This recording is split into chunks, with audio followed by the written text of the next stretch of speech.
The Packers today wouldn't be where they're at if it wasn't for Bob Harlan. Harlan and Favre, what Lambeau Field is now is largely due to those two guys. There's nothing like, first of all, playing in Lambeau Field. Second of all, throwing a touchdown pass, winning a game at the end. He's playing the most demanding position in the toughest sport, and he's there every single Sunday. You talk about grit, you talk about will, and he certainly had all that. He played the game the way you would wish everybody would play every sport. Gentlemen, this is the most important play we have. The play we must make go. The Vince Lombardi Trophy is coming home where it started.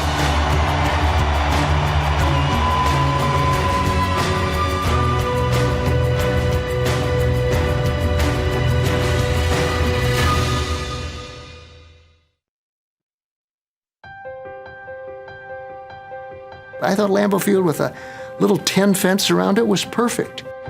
But it was dictated to us if we're going to remain in this league, and if we're going to remain competitive, not just on the football field, but competitive financially, we absolutely have to do something with the stadium.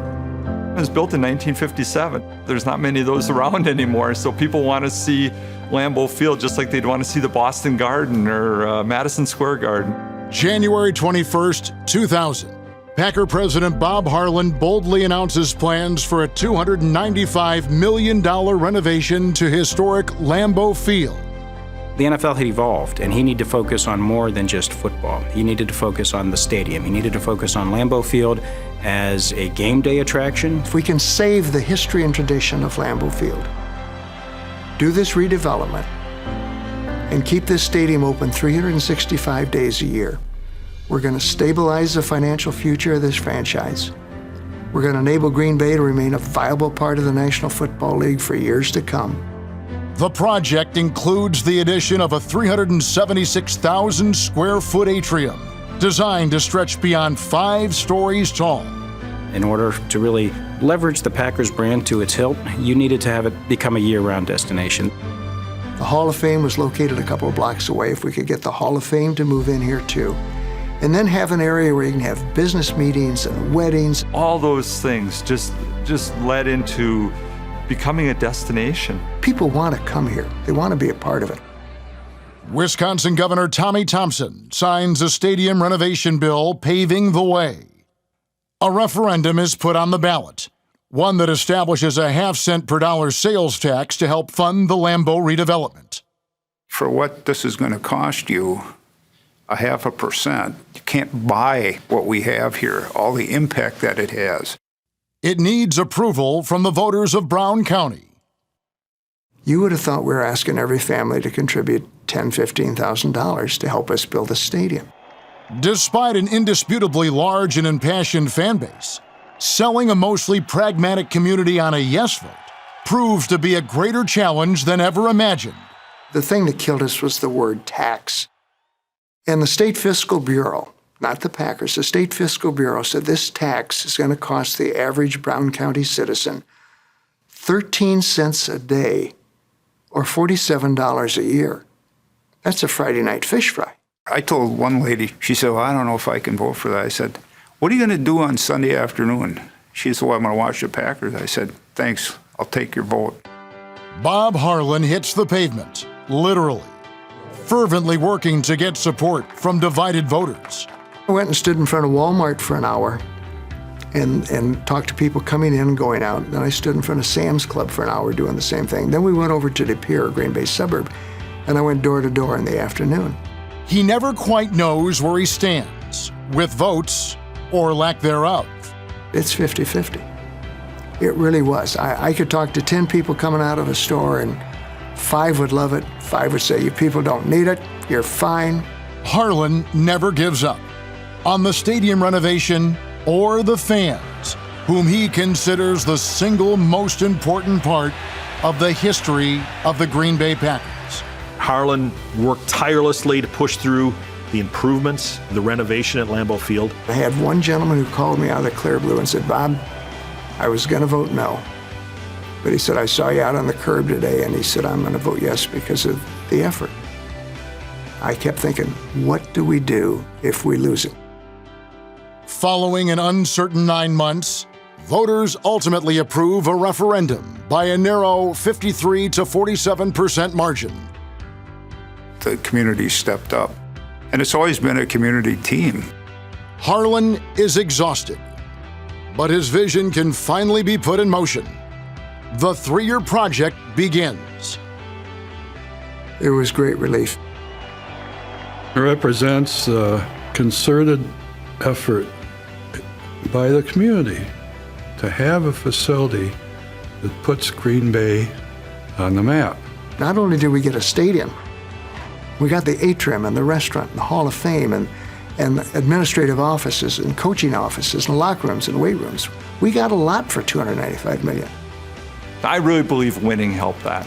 I think the Packers winning the Super Bowl in '97 helped us get the referendum. When you come to Lambeau Field today, Lambeau Field is a house that Brett Favre built. This all doesn't happen without Brett Favre.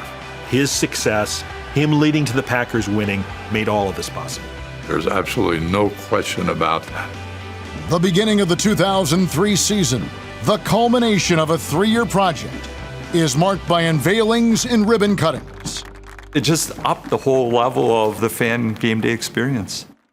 This is Lambeau Field, a professional sports cathedral. It's one of the great venues of all of professional sports internationally.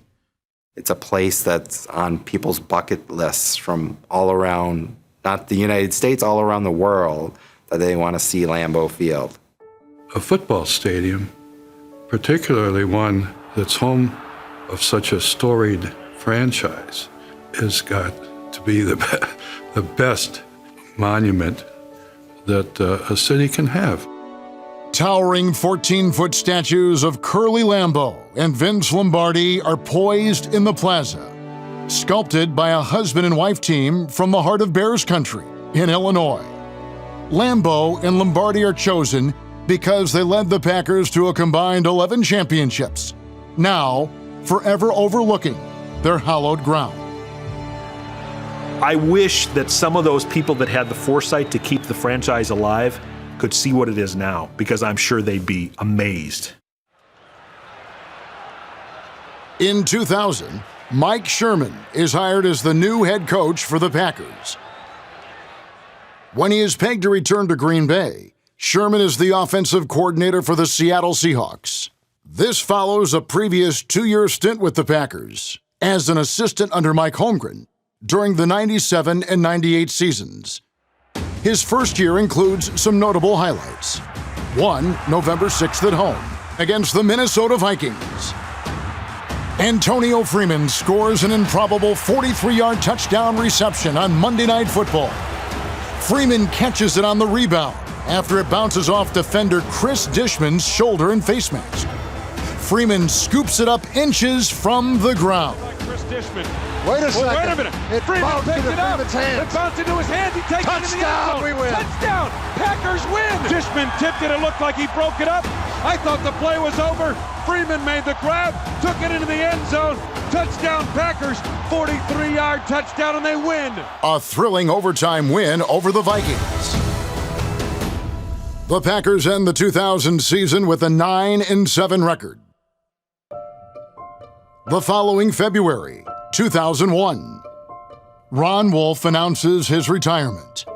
He leaves the organization after the April draft. Ron Wolf had the guts and the courage to come in here and make dramatic changes that totally changed this franchise and turned it around. During Wolf's reign as general manager from 1992 through 2000, the Packers have the second best record in the NFL, behind only San Francisco. Oh, it was a true transformation because my years growing up, the Packers hadn't won. They record 7 consecutive winning seasons, qualify for the playoffs 6 times, and of course, are Super Bowl 31 champions. During the free agency period, we had the best record in all of football. When everybody said that free agency is going to kill the Green Bay Packers. He came here after 24 years of mediocrity, and 5 years later, he won Super Bowl 31. We look for winners, and I think that was a big part of it. Without Reggie White, that would never have happened. the Super Bowl and our success. So kudos to Ron Wolf for making that happen. There's only one way you can do this, and it's hard work. You have to have the wherewithal to sit and study these players. It's an opportunity for teams to get better, but it's also an opportunity for teams to make mistakes. The process of scouting that Ron kind of implemented has lasted a long time and is still very much part of the NFL today. We always talked about our type of player, the Packer type of players, and that was important. We wanted those guys to be Packers forever. When you pick a player, you're picking a player for the Green Bay Packers. It's not Ron Wolf's player, it's not Ted Thompson's player, it's not this guy's player. It's a player for the Green Bay Packers. So let's make sure that guy can play. Ron Wolf was a leader. His impact on the entire organization. There's a lot of ups and downs along the way, but working for Ron was it is the kind of experience that you don't forget. Having a guy like Ron around who tells you like it is, who's not afraid to make the tough call, it spreads an attitude, and attitudes are contagious. What you see is what you get. That's what I totally love about Ron is he's very direct, very matter of fact. I didn't have to worry about what he thought. I knew what he thought, and I could trust him. When I took the job here, everybody says, what goals did you have? Well, I wanted to win 100 games in 10 years. Everybody said, that's unrealistic. Well, we did it in 9 years. In one of the last deals orchestrated by Ron Wolf, he trades for running back Amon Green from Seattle. Green will later become the Packers' all-time leading rusher. When Ron Wolf retired, Bob went back to the old model of the way it was with Lombardi and later with Bart Starr and others of making the head coach the general manager. 2001, Sherman succeeds Wolf as general manager, in addition to his head coaching duties. Mike was a very intense coach. My first year, he was the GM and the coach. So he very intense. He let you know in a heartbeat when you messed up and what the expectations were and how fast you needed to correct it.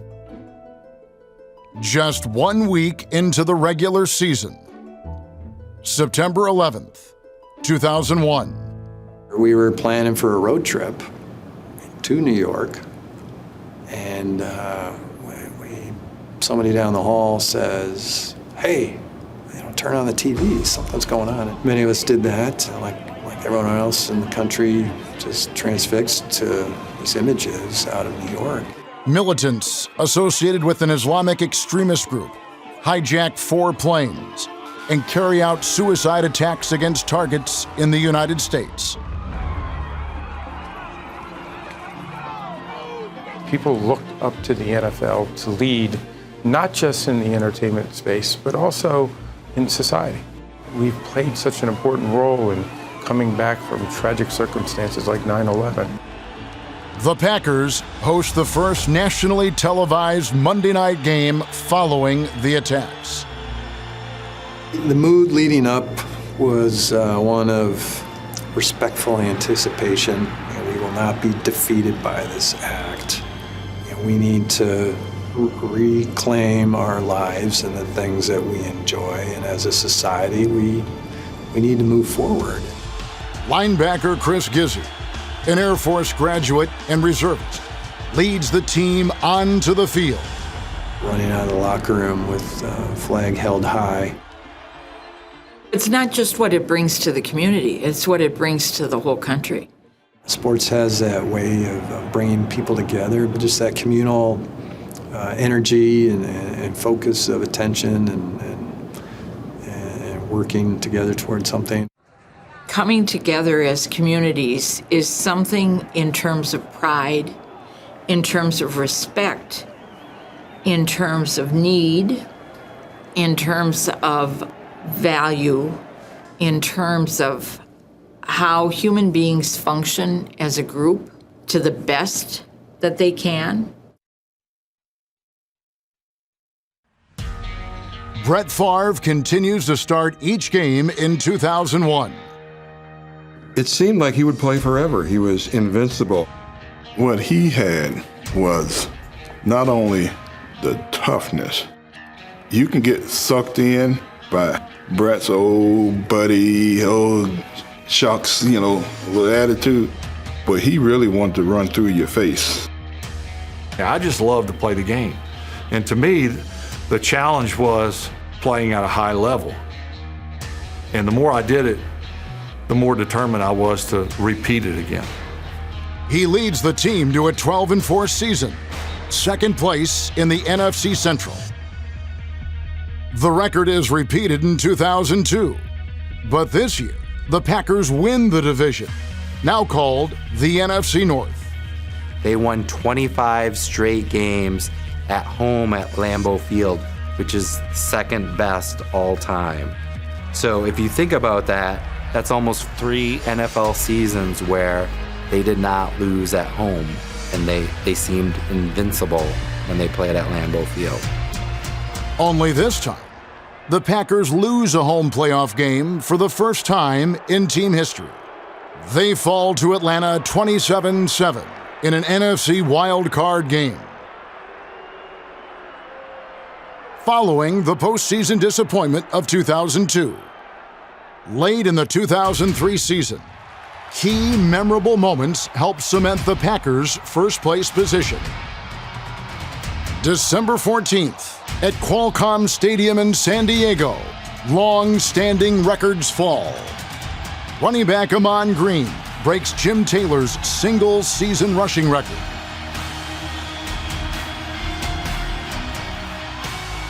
And kicker Ryan Longwell breaks Don Hudson's all-time scoring record as the Packers beat the Chargers 38-21.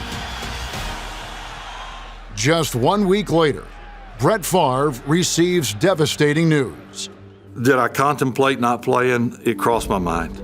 His father and high school football coach, Irv Favre, has died of a heart attack. That's tough. We know the story about Brett and his dad, how much he meant to him. But in his heart, he wanted to play.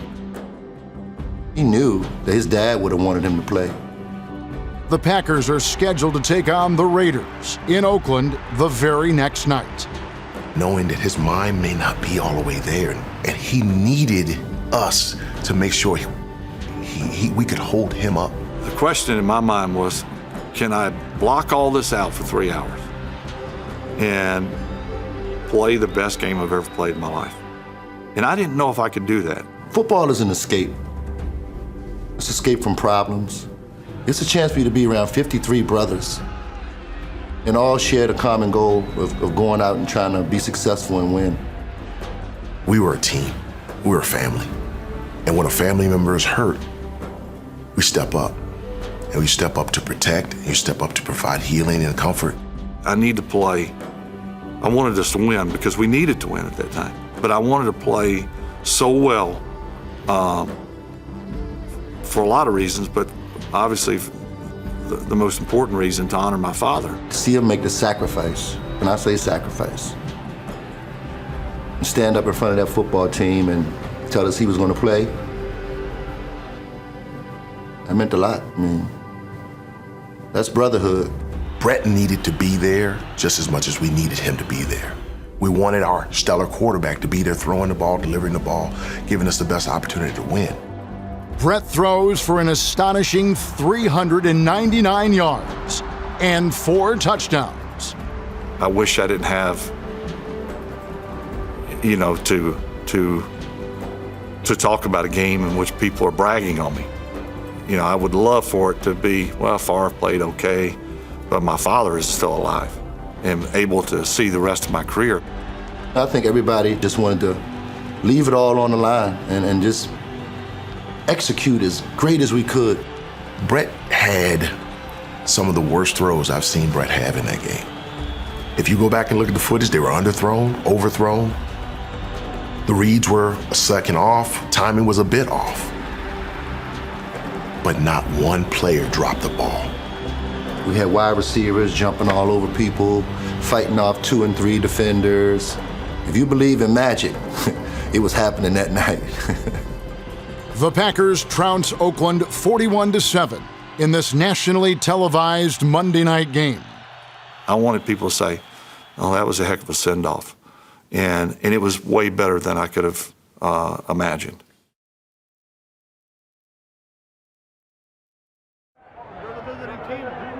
January 4th, 2004. Before the start of overtime in a wild card playoff game at Lambeau, Seattle wins the coin flip. And quarterback Matt Hasselbeck then makes a brash proclamation. We want the ball, we're going to score.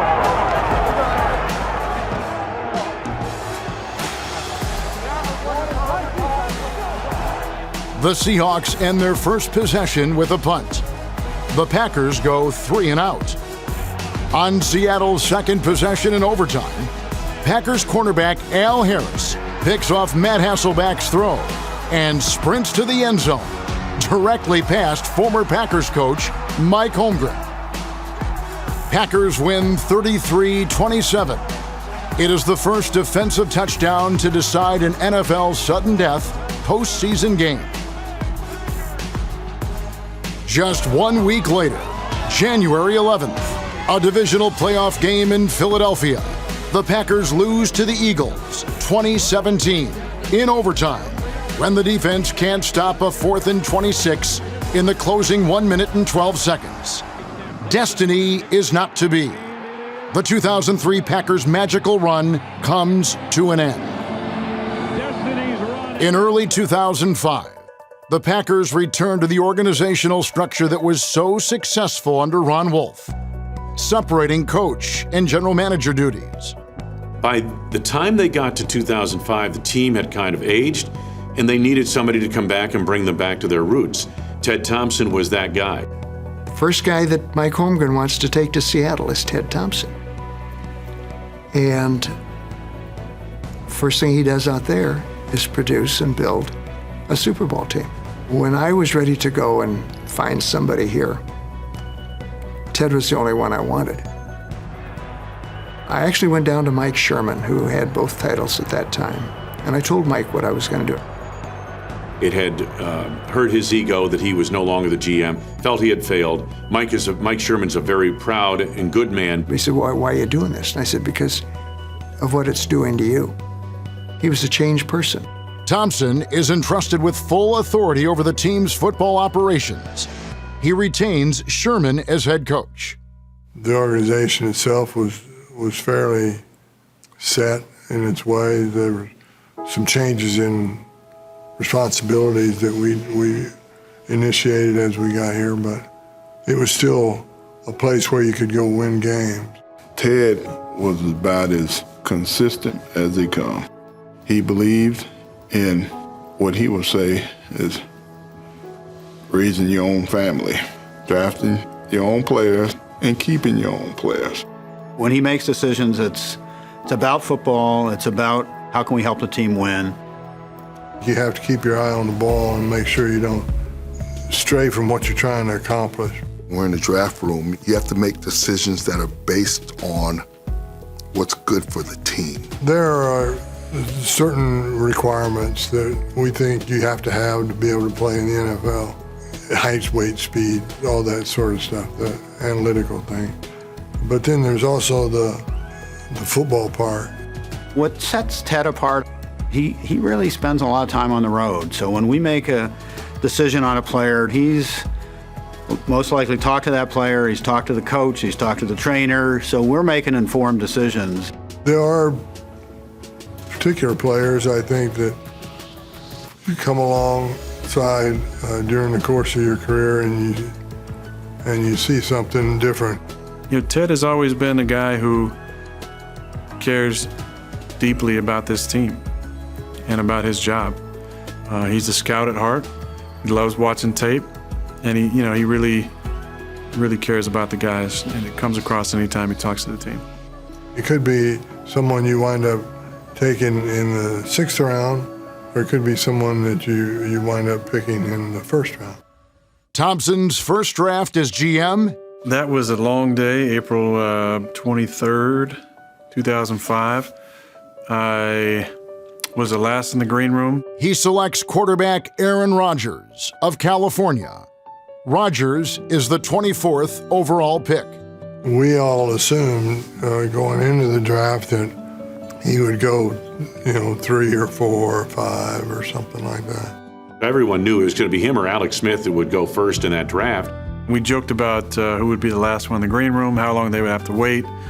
We all thought, after the first 10 picks, we'd probably all be out of there on a plane on our way to our next city, excited about the opportunity. And we weren't in the market, so to speak, for a quarterback. John Madden used to always say, the toughest time to find a quarterback is when you really need one. That was in the day when they would show people in the side room. I'd look up there every once in a while and I'd see Aaron, just sitting there and agonizing, I'm sure. And he sits there and sits there and sits there. It was about 4.5 hours. Cameras on me, kind of some cleanup crew going on around me. Every little facial expression was captured. As it gets close to our choice, Ted says to me, he says, "Can we step out of the draft room for a minute and talk?" I remember taking a little 30-minute off-camera break as we got to picks 14, 15, 16, knowing I wasn't going to be picked, and wondering what was going to happen, wondering why people had passed on me. Did they need a quarterback for the next season? No. So he calls me out of the room and he says, if Aaron Rodgers is there, Bob, I'm going to take him. We're going to catch some heat because Brett's still playing excellent football. And I said, Ted, it's your ball club. And lo and behold, when he got to be our pick, he was there. Thompson did something that had never been done. Green Bay is on the clock, and I got a call on my cell phone. It was the first time, really, where a general manager or anybody drafted a future Hall of Fame quarterback to follow in the footsteps of another Hall of Fame quarterback. And I was like, what, Packers gonna pick me? Then I could pick me, they got Favre. It was gonna become a need. I mean, that's why the pick was so special. By then, people knew that time was running out on Favre. I didn't really even hear it. It was so loud in the Javits Center. I think everybody was giving me the obligatory cheer because they knew how long I was sitting around. And we're doing a show in front of fans in Lambeau Field's atrium. And everybody starts booing. And why were they booing? Well, because the Packers needed a pass-rushing defensive end difference maker. I got bad mail when Ted Thompson decided to draft Aaron Rodgers. Brett Favre had announced a couple of weeks earlier he was coming back. Doug Peterson was the backup. The Packers were fine at quarterback. They didn't need to waste a first-round draft choice on a quarterback. Everybody kind of left the room, and Bob Harlan came up to me and was like, this guy's good, right? Like, he's really good. And I was like, he's awesome. Everybody said, why in the world are you taking a quarterback? Particularly when 23 other teams passed him by. It was the right thing to do, and that was the thing about Ted. He was never afraid to do the right thing. Ted Thompson does not get the credit he deserves, and some people say, well, he locked into Aaron Rodgers. I couldn't disagree more. As a person in Ted Thompson's position, you always have to be thinking about the future. I always appreciate him taking a chance on me. It took more courage for him to take Aaron Rodgers than pretty much anybody else in the NFL because he had Brett Favre. The Packers are going to be around for a long time, and so he was looking at who would be the future quarterback of the Green Bay Packers. What that did for this franchise is immeasurable. But the Packers are struggling on the field. The 2005 season ends with a dismal 4-12 finish. Green Bay's first losing season since 1991. After 6 seasons, head coach Mike Sherman is fired. They tried to work together for a year. Ted had even given him a contract extension. Mike was still bitter, and Ted knew that wasn't going to work out. We interviewed probably 12 or 14 people during an extended period of time. I was being interviewed based on what I've done in my career and in the potential of what Ted was looking for. Mike McCarthy, offensive coordinator of the 49ers, is hired as the Packers head coach. McCarthy served as the Packers quarterback coach in 1999, an offensive coordinator of the New Orleans Saints for 5 years before heading to San Francisco. I knew how important that position is here. I'm sure it is in every place in the NFL, but that position's more important here, I think, than some. At age 42, he is the NFL's youngest head coach.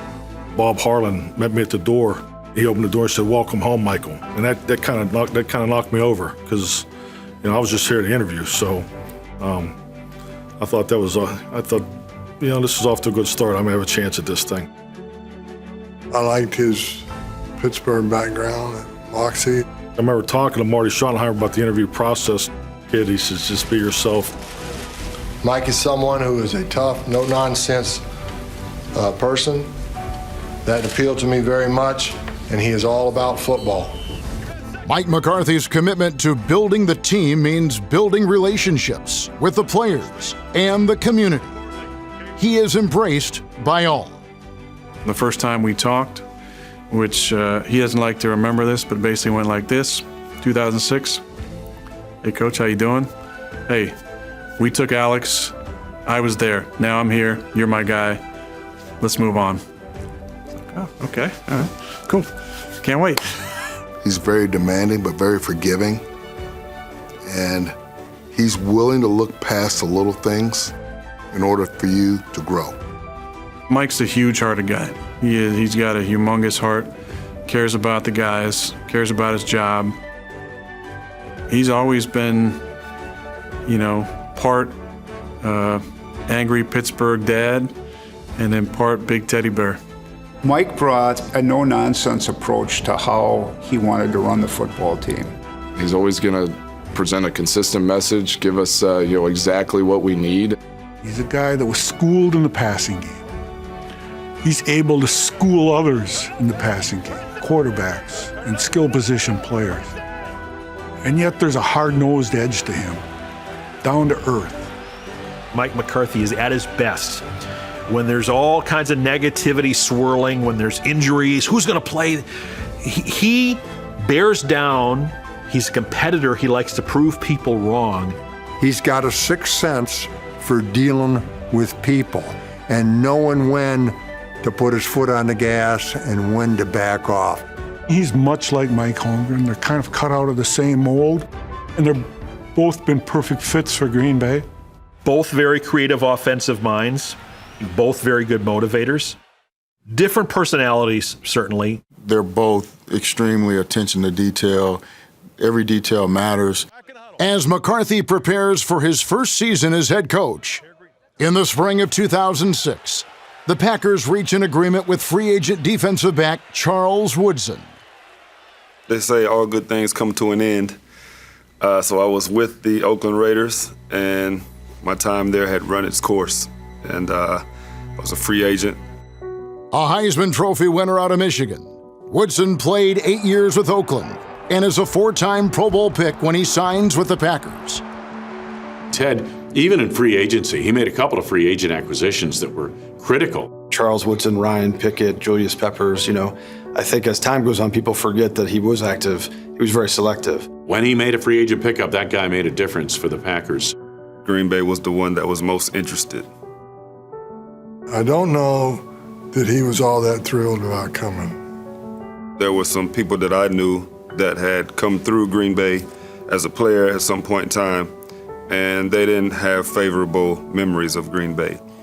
And so they shaped my perception. In every sense of the word, he was just too cool. And I mean that in the nicest way possible. And when you were around Charles, you couldn't help but have a smile on your face just because of the way he carried himself. He'd always say stuff, "I got your back." And when Charles Woodson's got your back, you got some pretty good back. What people respected about me as a player is that they knew that each week that I stepped onto the football field, I was going to give them everything I had. Nothing more, nothing less. Players like Charles and Reggie White and Aaron Rodgers and Brett Favre, players like that, they're a joy to be around. When they're playing the game, when they're running and free, it's almost like, Colts in the mountain running and doing. It's just a natural thing for them. McCarthy records his first season as head coach at 8-8. I thought Mike did a great job of taking his position and then taking it to the next level.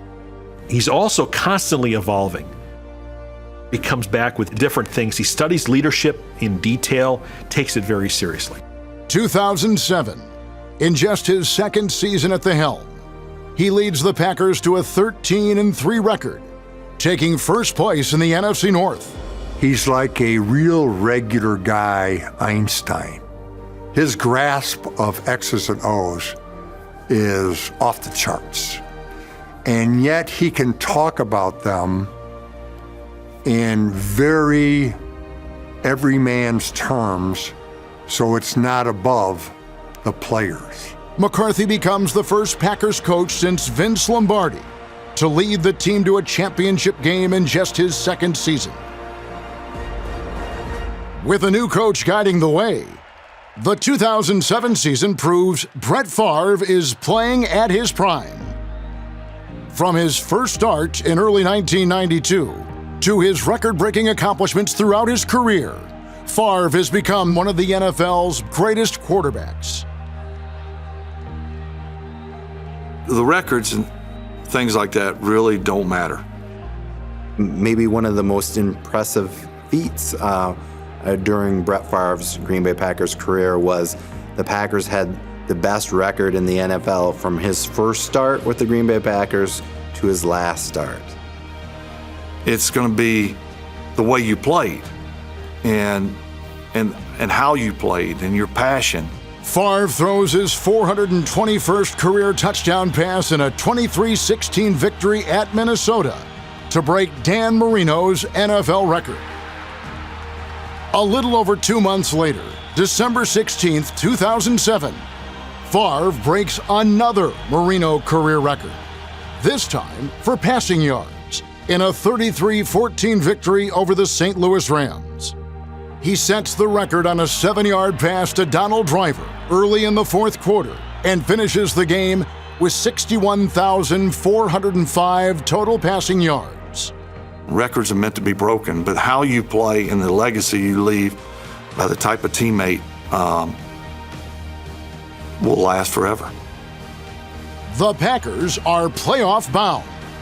In the NFC divisional playoff game, Favre throws 3 touchdown passes and Ryan Grant rushes for 201 yards. The Packers overcome an early 14-point deficit to beat Seattle 42-20 at Lambeau Field, January 12th, 2008. When Favre was playing, you felt like if they were playing at home in the playoffs, that they couldn't be beaten at Lambeau Field. Just 8 days later, Favre throws a costly interception in overtime, setting up a game-winning field goal for the Giants. New York prevails 23-20. Even with home field advantage and the frozen tundra on their side, the run to the championship comes to an end for the Packers and the gunslinger who wears number 4. The difference between the Super Bowl winners and the team that has the first draft choice the following year, which means they have the worst record, the difference is about this much. Traditionally, half our games are decided by a touchdown or less. And that's the competition in the league is what is one of the great selling points of the NFL. January 2008, the Packers name Mark Murphy as their new president and CEO as Bob Harlan plans his retirement from the game. We had a meeting and the majority of the people decided that Mark Murphy was what we wanted. So the Packers, they were in the middle of a pretty special year. I think Brett Favre was having statistically one of his best years ever. I was very excited about the opportunity. He understands our business from every side. He loves that community. He recognizes the importance of the Green Bay franchise to the NFL. Mark listens. He's got a keen eye for things, and he can contribute in the conversations even if it's something that's not under his bailiwick as the president. It's partly his knowledge, but it's also his character and his integrity and his leadership skills. Very solid, very steady. He takes as much time as he possibly can to make a decision. If he needs to make a quick decision, he's always ready to do that. But he really likes to collect a lot of different data points and then put them together. He's a good person. He understands football, understands the game, having played it for such a long time. It's all about leadership. He was a great leader when he played for the Redskins. He was a leader at Colgate and Northwestern, and he's a leader in the NFL today. January 28th, 2008. After 19 distinguished seasons as president, Bob Harlan says goodbye to the day-to-day running of the Green Bay Packers. I have great admiration for the 8 people who preceded me as president.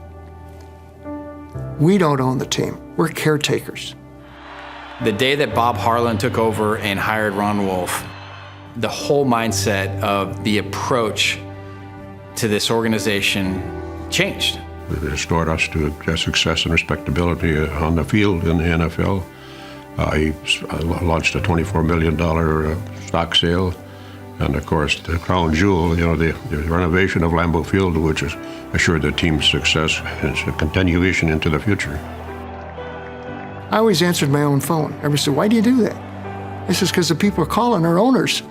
I don't own the team. The guy calling me owns the team. He deserves to talk to somebody. Bob Harlan certainly never took his eye off football first. That was always the first priority for the organization. I hope people look back at me and say he was a good caretaker while he was here. March 6th, 2008, at a press conference in the Lambeau Field atrium.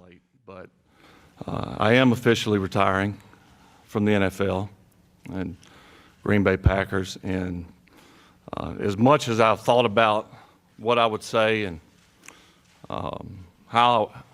That's a difficult time, for players. When do you leave? How do you leave? And I know that Brett, kind of really wrestled with that decision. He started every game for the franchise for 16 seasons, a feat perhaps never to be duplicated, and was named NFL MVP in 95, 96, and 97. It's funny, I've watched hundreds of players retire. And you wonder what that would be like. Think you're prepared.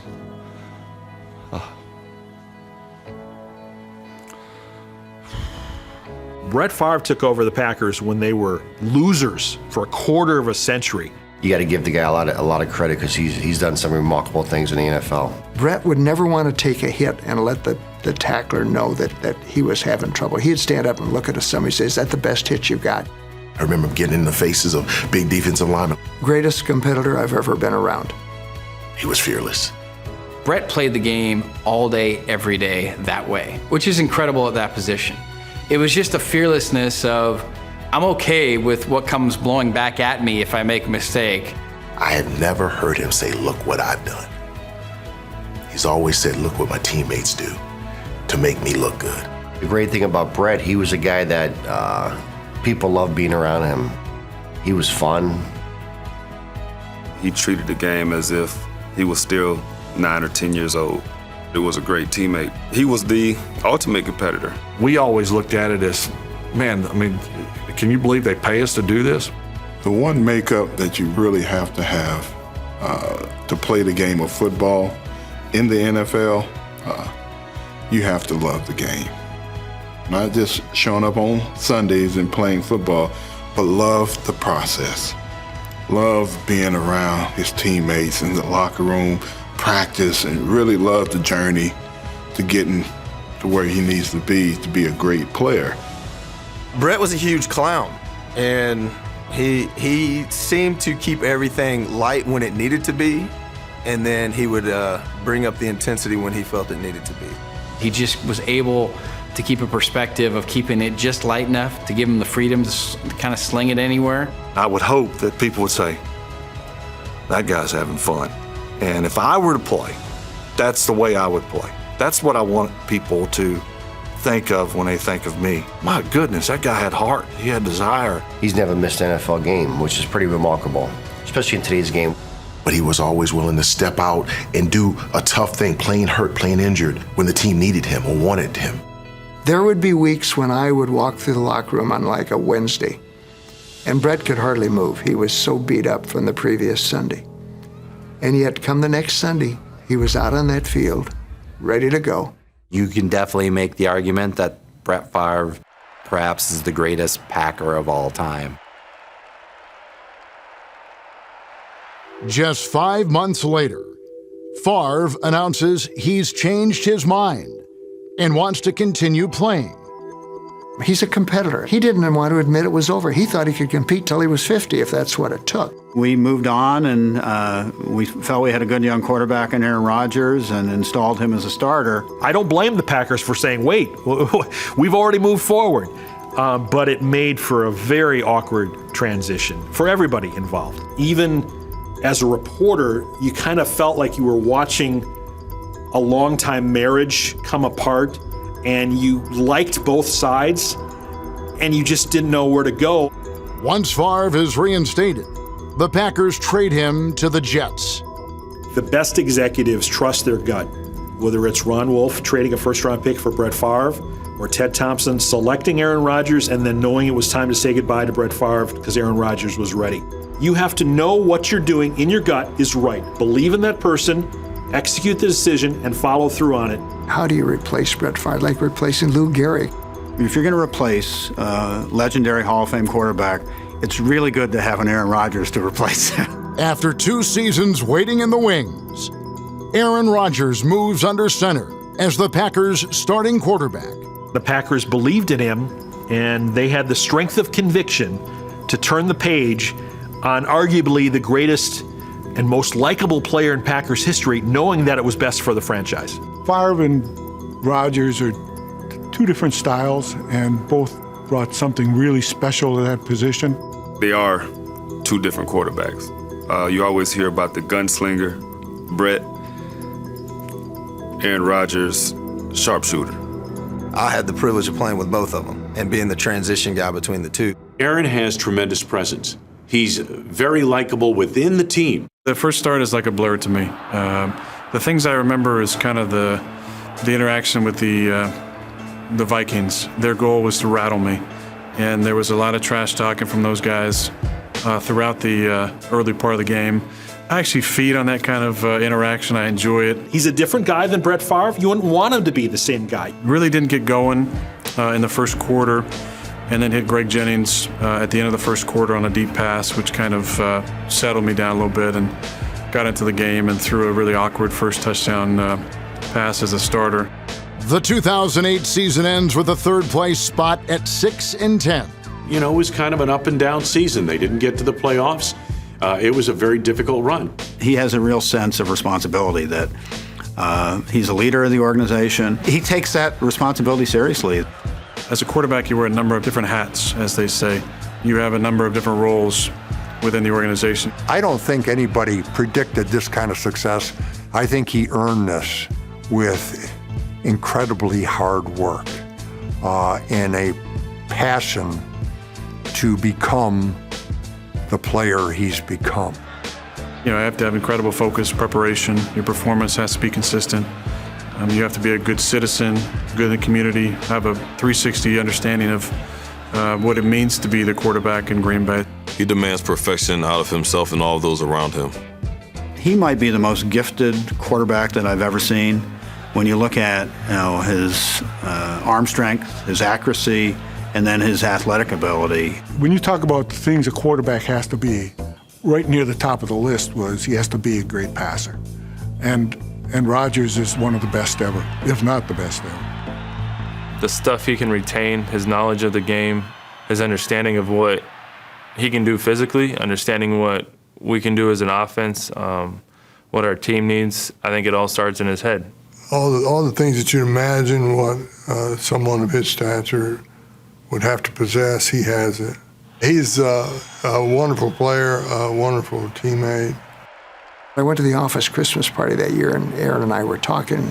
I said, I admire you, the way you've handled the PR and the dignity and the class this year. And he said, Bob, it's been tough. 2009 comes around, and now they're ready to win. October 18th, the Packers against the Detroit Lions at Lambeau Field. Wide receiver Donald Driver breaks Sterling Sharp's Packers record for career receptions. He catches his 596th career pass in the first quarter.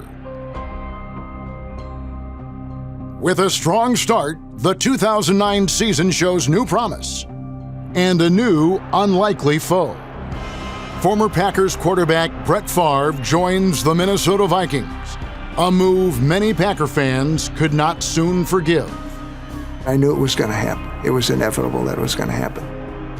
So I didn't even want to hear about it. I didn't want to know what was going on. Hated to see Brett Favre go. Hate to see him even more in Minnesota, especially having success in Minnesota. In typical Favre fashion, he leads the Vikings to a 30-23 win over the Packers at the Metrodome in October, and again to a 38-26 victory at Lambeau in November. I could not stand the thought of coming to Lambeau Field and hearing him booed. Whenever we played Minnesota on those years, I never watched the game. I never listened to the game. There was such high regard for Brett Favre, and you want him to still be in a Packers uniform. You don't want him to play for anybody else. When he came back with the Viking and beat the Packers at Lambeau Field, he wasn't jumping up and down with joy, but you could see the smile on his face. 2009 is also the year that sees linebacker Clay Matthews become the first Green Bay rookie since James Lofton in 1978 to be selected to the Pro Bowl. Clay is like the Mad Hatter. You know, you just never know what he's going to do, but it always seems to work. When you have a passion for the game, you obviously want to make an impact for it. You want to be the difference maker. It's a high-risk, high-reward business. Sometimes he may get blocked, he may get knocked down, but he's right back up, you know, and that's the thing that makes a great player a great player. Rodgers leads the Packers to an 11-5 season and into an NFC wildcard playoff game against Arizona. 09 was really when I felt that it turned. I felt that the program was in order, the players were totally bought in. Just a lot of really good things coming together. It turns out to be the highest scoring postseason game in NFL history. Quarterbacks Aaron Rodgers and Kurt Warner combined for 802 yards passing and 9 touchdowns. After a hard-fought battle, the Packers lose 51-45 in overtime. We had a tough loss out there in Arizona. In Green Bay, it's about winning. And not just winning and going to the playoffs, it's about winning championships. Anything less than that's a lost season. They lose an epic playoff game, but this was I think we in Green Bay realized, okay, Packers have a chance to win with Aaron Rodgers at quarterback. Rodgers closes the 2009 season with 500-plus passing attempts and 8 or less interceptions. It becomes the first of many such seasons. You have to have incredible focus on what you're doing, your goals, and an understanding of the steps it takes to get there. So the 2010 season held a lot of promise. There's a few iconic spots, jobs, if you will, positions across all sports that have a different feel to them, a different importance based on the place you play, the history there, and your place within sports. And this is one of those places, quarterback of the Green Bay Packers. We knew Aaron Rodgers was good, but we didn't know he was Aaron Rodgers. He could go down as the best quarterback to ever play the game, statistically.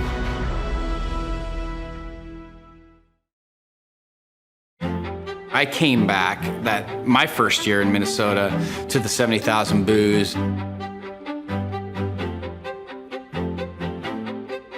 We were both captains for that game, and the memory I have of my whole Minnesota experience with Favre was that coin toss on Lambeau Field.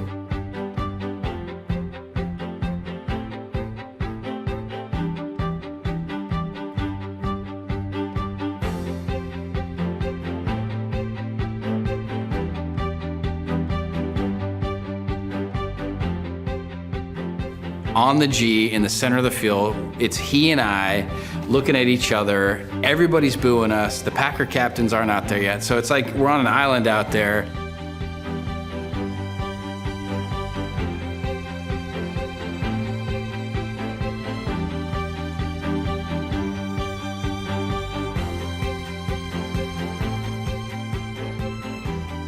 There's only two people on literally planet Earth that can know what that's like, and it's him and I. And we just look at each other and you know, without saying anything, kind of say it all.